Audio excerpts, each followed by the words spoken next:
বিশ্বনবী জনাব মুহাম্মদুর রাসূলুল্লাহ সাল্লাল্লাহু আলাইহি ওয়াসাল্লামকে প্রশ্ন করা হয়েছিল, লিমা বুইসতা, আপনার এই পৃথিবীতে আগমন কেন, কেন আপনি পৃথিবীতে এসেছেন?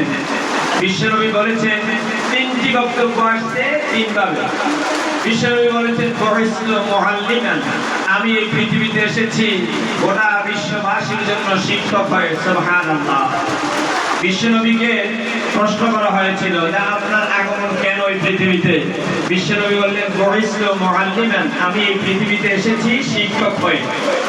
শুধু মহানবী সাল্লাল্লাহু আলাইহি ওয়াসাল্লাম এই পৃথিবীতে শিক্ষক হয়ে আসেন নাই, পৃথিবীতে যত পয়গম্বর বাবা আদম সফিউল্লাহ থেকে শুরু করে মুহাম্মদুর রাসূলুল্লাহ সাল্লাল্লাহু আলাইহি ওয়াসাল্লাম পর্যন্ত সব পয়গম্বর এই পৃথিবীতে শিক্ষক হয়ে এসেছেন।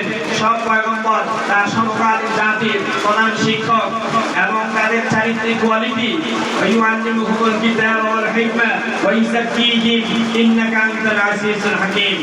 ইব্রাহিম খলিলুল্লাহ আল্লাহর কাছে দোয়া করেছিল, রব্বানা ওয়াবআস ফীহিম রাসূলাম মিনহুম ইয়াতলু আলাইহিম আয়াতিকা, হে আমার রব, আমার বংশ থেকে এমন একজন শিক্ষক প্রেরণ করবেন।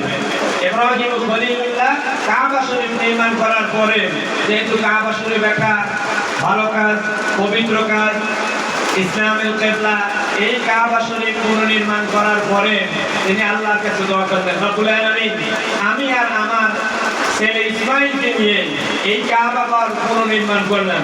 রব্বুল আলামিন, তোমার কাছে আমার একটা আবদার, আমার বংশের ভিতর থেকে, আমার ওয়ারিসদের ভিতর থেকে তুমি রব্বানা ওয়াবআস ফীহিম রাসূলাম মিনহুম ইয়াতলু আলাইহিম আয়াতিকা, আমার পরবর্তী জেনারেশন থেকে এমন একজন রাসূল প্রেরণ করবা যাকে তুমি শিক্ষক হিসেবে এই পৃথিবীতে প্রেরণ করবা।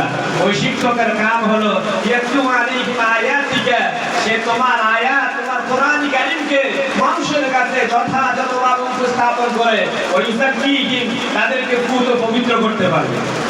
যে আয়াতটি আমি সূরা আলা থেকে নিয়েছিলাম, ওয়া যাকারা ইসমা রাব্বিহি ফাসাল্লা ক্বাদ আফলাহা মান তাযাক্কা, আল্লাহ ইব্রাহিম খলিলুল্লাহ দোয়া কবুল করলেন এবং রাসূল সাল্লাল্লাহু আলাইহি ওয়াসাল্লাম একদা বললেন, দুআনা আবি ইব্রাহিম, আমার আব্বা ইব্রাহিম আমার জন্য দোয়া করছেন, এইজন্য আল্লাহ পাক আমাকে পৃথিবীতে রাসূল হিসেবে প্রেরণ করেছেন, শিক্ষকতার পদমর্যাদা দিয়ে আমাকে জাতিকে শিক্ষা দেওয়ার জন্য আমাকে প্রেরণ করেছেন। এই পৃথিবীতে যত পয়গম্বর এসেছেন, সব পয়গম্বর শিক্ষকতার মতো মহান পেশা এবং ইমামতির মতো মহান নেতার দায়িত্ব পালন করে তারা পৃথিবীতে নবুয়তের দায়িত্বের কাজ সমাপ্ত করেছেন। তারই ধারাবাহিকতা কিয়ামত পর্যন্ত এই ধারাবাহিকতা টিকে থাকবে। ইয়াতলু আলাইহিম আয়াতিকা, আল্লাহর আয়াত তেলাওয়াত করে মুহাদ্দিস তৈরি করবে, মুফাসসির তৈরি করবে, মুহাদ্দিস তৈরি করবে, হাজার হাজার মুফতি ফকি তৈরি করবে, কোরআন কারীম তেলাওয়াত করে। এই কথাটা আল্লাহ পাক কোরআন কারীমের সূরাতুল বাকারা প্রথম নাম্বার পারা 19 নাম্বার পৃষ্ঠায় বলেছিলেন, ইয়াতলু আলাইহিম আয়াতিকা, আমি নবীদেরকে প্রেরণ করেছি, তারা কিতাব তেলাওয়াত করে সমকালীন জাতিকে বিশুদ্ধ করবে। তাহলে শিক্ষকতার এই মহান পেশা পৃথিবীতে সব পয়গম্বর করেছেন।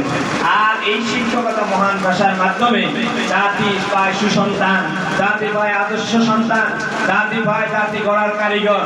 তারই ধারাবাহিকতা আপনাদের সমাজের 3 জন ছাত্র, কারো ছেলে, কারো ভাই, কারো বন্ধু, 2 জন চন্দ্রগঞ্জ কারামতিয়া কামিল মাদ্রাসায় শিক্ষক হিসেবে জয়েন করেছেন, আলহামদুলিল্লাহ।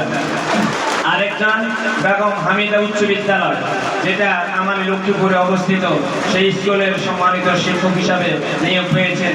এই জন্য এই গ্রামের অধিবাসী যারা এই সন্তানদের এই শিক্ষকতা মহান পেশায় নিয়োজিত হয়েছেন, এদের আব্বা আম্মা, এদের পারিবারিক সকল সদস্যকে নানাই অভিনন্দন। চন্দ্রগঞ্জ কারামতিয়া কামিল মাদ্রাসা এটা ঐতিহ্যবাহী এক আলিয়া মাদ্রাসা। আমরা যখন চন্দ্রগঞ্জ কারামতিয়া কামিল মাদ্রাসায় পড়েছি, তখন আলিম ফাজিল কামিলের রেজাল্ট যখন দিত রাত 8টার সংবাদে আমরা বিটিভির পর্দার সামনে থাকতাম, আমাদের চন্দ্রগঞ্জ কারামতিয়া কামিল মাদ্রাসার কথা বলবে। সে হারানো ঐতিহ্য যাতে আমরা আবার ফিরিয়ে আনতে পারি, আপনারা আমাদের জন্য দোয়া করবেন। আমিও আপনাদের গ্রামের ডাল ভাত খেয়ে আজকে আপনাদের সামনে কথা বলতেছি। 5 বছর আমি আপনাদের গ্রামে ডাল ভাত খেয়েছি। আমি প্রায় এখানে আসলে মাগরিবের নামাজ পড়াইতাম। এখানে যে ইসলামী সমাজ কল্যাণ পাঠাগারের উদ্যোগে 2099 এবং 2000 সালে আমার নেতৃত্বে মাস্টার আব্দুল কুদ্দুস সাহেব সহ এলাকার তরুণ যুবকদেরকে নিয়ে ইসলামী সমাজ কল্যাণ পাঠাগারের উদ্যোগে এখানে মাহফিল শুরু করেছিলাম। পরবর্তীতে আমি জুমার দায়িত্ব নিয়ে হাজির করা, ওখানে আলহামদুলিল্লাহ এখনো পর্যন্ত আছি। আজকে যারা আমাকে কথা বলার সুযোগ দিয়ে গৌরবান্বিত করেছেন তাদের কাছে আমি কৃতজ্ঞ। আজকের এই সুন্দর প্রোগ্রাম উপহার দেওয়ার জন্য যারা ক্লান্ত পরিশ্রম করেছেন তাদেরকেও ধন্যবাদ জানিয়ে আমি আমার সংক্ষিপ্ত আলোচনা এখানে শেষ করলাম। ওমা তাওফীক ইল্লা বিল্লাহ। আসসালামু আলাইকুম ওয়া রাহমাতুল্লাহ। করতেছি খারাপ, আমি একটু সেটিং দিই।